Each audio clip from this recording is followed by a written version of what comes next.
Это самое отвращение, отвратительное нерсе был. Вообще сүйлөбөй деп атам андай нерсени. Кенен.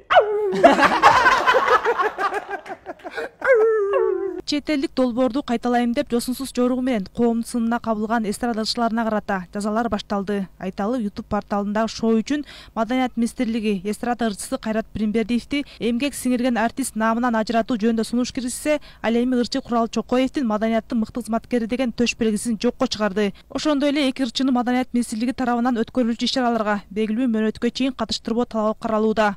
Маданият, маалымат жана туризм министрлигинин 2011-жылдын 12-июнундагы буйругу менен Курал Чокоевго ыйгарылган маданияттын мыкты кызматкери төш белгисин кайтарып алуу буйругуна кол коюлду. Кайрат Пиринбердиевди Кыргыз Республикасынын эмгек сиңирген артисти намынан ажыратуу боюнча Маданият министрлигинин сунушу Кыргыз Республикасынын президентинин аппаратына расмий жөнөтүлдү. Ошон менен бирге министрликтин тиешелүү мекемелерине аталган ырчылар да Кыргыз Республикасынын Маданият, маалымат жана туризм министрлиги тарабынан өткөрүлчү мамлекеттик маданий массалык иш-чараларга белгилүү мөөнөткө чейин катыштырбоо сунушталды. Ал эми учурда министрдин бул эки ырчыга карата чарасы талкууга алынып, эки жээкке бөлүнүп жаткан кези. Тактап айтканда, айрымдар министрдин бул кадамын сөз эркиндигине, демократияга коюлган чабуул катары баласа, кээ бирлери наамдан ажыратылышы туура деп эсептешет.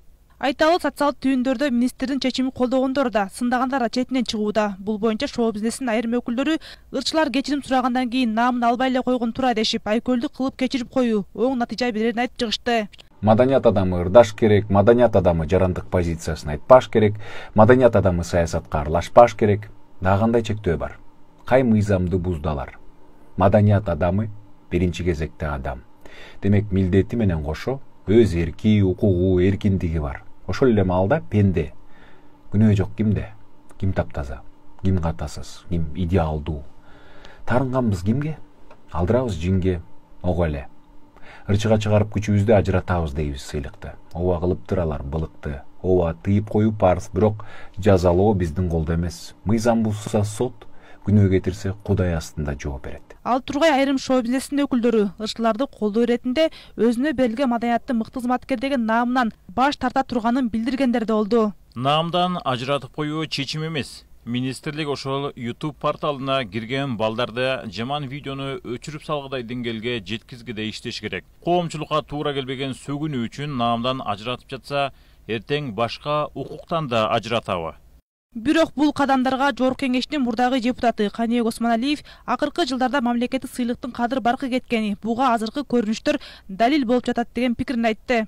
Анткени Осмоналиевдин айтымында Кыргызстанда болуп көрбөгөндөй сыйлыктар жана наамдар көп. Бирок өкүнүчтүүсү ошол мамлекеттик сыйлык же наам болобу кадимкидей эле базарга коюлуп сатыла баштагандан акыры жыйынтыгы ушундай кейиштүү жоруктарга алып келүүдө дейт. Мамлекеттик сыйлыктын баркы кеткени акыркы 10-15 жылдардан күчөп кетти.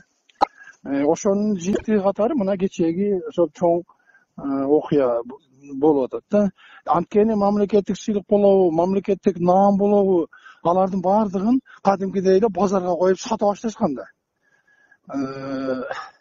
Анан кийин анын льготасын алып, биротолу девальвация кылгандан кийин, анан анын кадыры барак түшүп кетти. Бул жөн эле ошол саясий бийликте отургандардын колундагы кандайдыр бир баягындай бир адамдарды өзүнө тартып алуу, өздөрүнүн максаттарына пайдалануу боюнча эле бир инструментке айланып калган да. Башка эч кандай эмес жок. Муну мен постоянно айтып келем. Муну эч жак эле токтотуш керек болчу башка өлкөлөрдөгүдөй кылып. Бизде болуп көрбөгөндөй сандагы ошол наамдар, сыйлыктар бар да. Экономикабыз тигинтип отурат. Маданиятыбыз менен илимибиз, билим берүү системабыз кандай мышык ийней турган акында отургандыгын баарыбыз билебиз. Ошондуктан кечеги жигиттердин тигинтип бага кереги жок, андай мындай дегенин өзүнөн тез аранын ичинде жаңы келген президент жыйынтык чыгарып, мындай акмакчылыкты токтотуш керек да. Ал эми юристтердин айтуусунда мамлекеттик сыйлыктан ажыратууну министрлик эмес, сот гана чечиши керек. Бул туурасында юрист Татуу Бергешбаева төмөндөгүчө токтолду. Ведомстволук сыйлыгы бар экен. Ал болсо ошо маданий министрлиги тарабынан берилет да. Кайрат Пиринбердиевдики мамлекеттик жана ведомстволук сыйлык бар экен. Негизи булардын классификациясы боюнча, мыйзам боюнча мындай каралган да. Ведомстволук сыйлыкты толугу менен маданий министрлиги өзү чече алат. Аносу деген өзү комиссиясы менен топтолуп, алардын топ курамы ведомстволук сыйлыкты алып да койсо болот да. Анын бирок критерийлери кандай экен, мен анысын толугу менен изилдебедим. Бирок негизи бул министрлигине ыйгарым укуктары дал келген иш-чаралар.